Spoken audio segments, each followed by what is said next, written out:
कुछ ही दिनों में होली आ रही है, सोचा क्यों ना आपके साथ मठरी की रेसिपी शेयर की जाए। गेहूं के आटे और ताजी मेथी से इसे मैं दो तरह से बनाऊंगी, सर्कल और रेक्टेंगल शेप में। चलिए रेसिपी को शुरू करते हैं। Hello everyone. तो ये मैंने पैन में 1 टेबलस्पून लिया देसी घी। ये मैंने मेथी ली है जिसको मैंने अच्छे से धोकर ब्रीक कट कर लिया है। तो इसको इस तरह से रोस्ट कर लेंगे।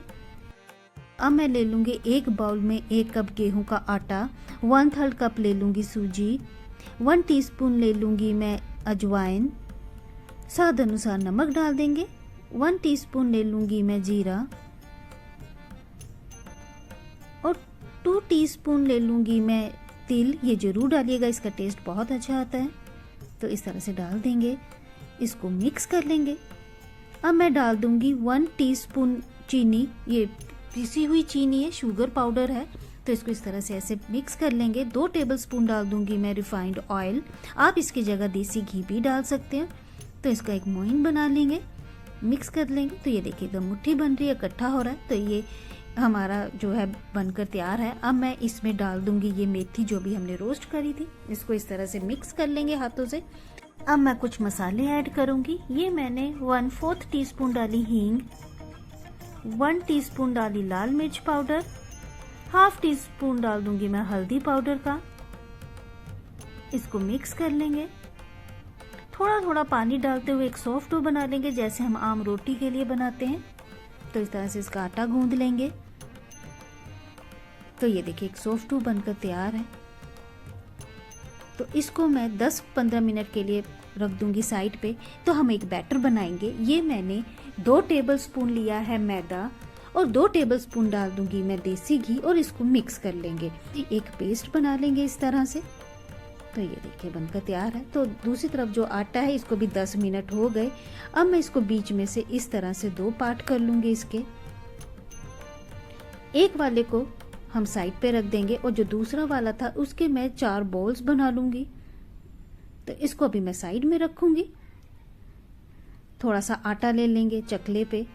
तो इसको हम बेल लेंगे। तो हमें एक बड़ी रोटी बेलनी है, साइज में बड़ी। तो इस तरह से अब ये जो बैटर बनाया था इसको हम इस तरह से लगा लेंगे। ज्यादा नहीं लगाएंगे, बस इसी को इस तरह से ऐसे फैलाएंगे और ऊपर से डाल दूंगी मैं सूखा आटा।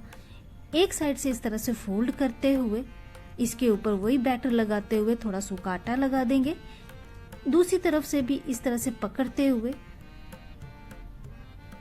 ये मैं मैदे का जो बैटर है वो लगा दूंगी, जो भी हमने बनाया था। सूखा आटा लगा देंगे। दूसरी तरफ से इस तरह से ऐसे फोल्ड करते हुए, जैसे फोल्ड करेंगे उसी के ऊपर वैसे ही बैटर और आटा लगाएंगे और इस तरह से कर लेंगे, जैसे एक बुक होती है जिसको हम तय लगाते हैं। अब मैं इसको इस तरह से पलटते हुए एक बार इसको इस तरह से ऐसे बेल दूंगी दोबारा। जैसे ही ये लंबी बेल जाए तो इस तरह हम इसको थोड़ा मोटी शेप में रखेंगे, ज़्यादा पतला भी नहीं करेंगे। फिर से वही बैटर लगाते हुए, सूखा आटा लगाते हुए इस तरह से दोबारा फोल्ड करूंगी और इस तरह से लंबा करते हुए, जैसे ये लंबा किया इसको पलट देंगे और लंबा ही इसको इस तरह से बेल लेंगे। अब मैं इसको लंबी शेप में काट लूंगी। बाकी को भी मैंने काट लिया था, साइड में रख देंगे। तो इस तरह से मैंने बाकी के भी काट के प्लेट में रख दिए हैं। पेड़ा लेते हुए इस तरह से ऐसे गोल घुमा देंगे। तो ये मैंने 4 रोटियां पहले से ही बेल के रख ली है। इसका भी प्रोसीजर सेम है।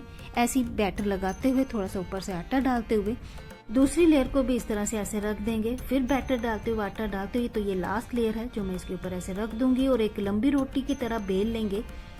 अब बैटर डालते हुए वही सूखा आटा डालते हुए इसको साइड से ऐसे गोल घुमा लेंगे, जैसे हम रोटी का रोल बनाते हैं। तो इस तरह से हम सख्त ऐसे रोल करते हुए जाएंगे। एक बार इस तरह से ऐसे मल लेंगे और जो साइड्स हैं इसको हम इस तरह से ऐसे काट देंगे।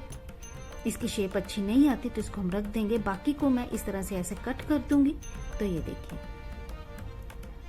तो इसको अब हम गोल शेप में देंगे, सर्कल शेप में। तो हाथों से इस तरह से ऐसे गोल घुमाते हुए, तो ये देखिए एकदम राउंड शेप बन गई और इसकी लेयर भी आ गई है। और इसको हल्के हाथ से इस तरह से ऐसे दबा देंगे, थोड़ा फ्लैट कर देंगे जैसे हम टिक्की को दबाते हैं। अब मैं इसको हल्के हाथ से इस तरह से बेल लूंगी। तो ये देखिए हम इतना ही साइज रखेंगे। आप चाहे तो इसका साइज थोड़ा बड़ा भी रख सकते। तो ये दोनों शेप को बना के रख लिया है। तेल मैंने गर्म होने के लिए रख दिया था। तेल मेरा अच्छे से गर्म हो गया है। तो इसको डाल देंगे।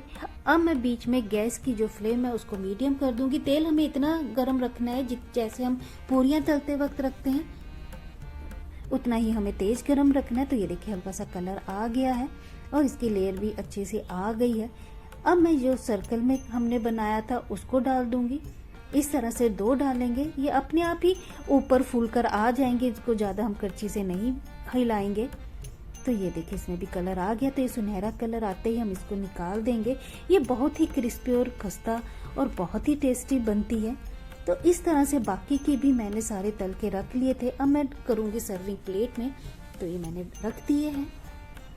तो ये देखिए गर्मा गर्म मेथी की मठरी बनकर तैयार है। इसे आप चाहें तो 2 महीने के लिए भी स्टोर करके रख सकते हैं। ये खाने में बहुत ही टेस्टी और खस्ता मठरी बनकर तैयार है। बहुत ही जल्दी होली आने वाली है, इसे आप जरूर बनाइएगा। उन्हीं दिनों में खासकर बनाई जाती है। आपको ये रेसिपी कैसी लगी मुझे कमेंट करके जरूर बताइएगा। फिर मिलती हूँ नई रेसिपी के साथ। नमस्कार दोस्तों।